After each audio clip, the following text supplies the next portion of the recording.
Hello गाइजहरू सम्पूर्णमा दर्शन नमस्ते हवा। यो चाहिँ मनाङ जाने बाटोको झरना हो। लमजुङ बेसीसरबाट मनाङ जाँदै गर्ने क्रममा चाहिँ चेम्चेबाट अलिक तल यो चाहिँ बुवाङ झरना भन्दैछ। एकदम हेर्नु न यहाँ कति रमाइलो, कति अग्लो पाठ सरर हेर्दाखेरि चाहिँ यो चाहिँ माथि यो रोड देखिरहेको चाहिँ मनाङ जाने बाटो हो।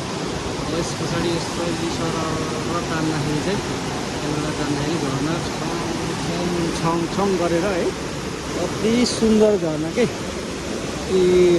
राम्रो छ कि अरू कोही आउने इच्छाहरू हुन्छ भने यो झर्नालाई नहेरिकन चाहिँ नजानुहोस्। गाडी रोकेर अथवा बाइक रोकेर यो झर्नालाई हेरेर जानुहोस्। ल यति भन्दै फेरि अर्कोचोटि पनि म यो झर्नालाई तपाईँहरूको सामु चाहिँ भिडियो मार्फत तपाईँहरूलाई देखाउने छु।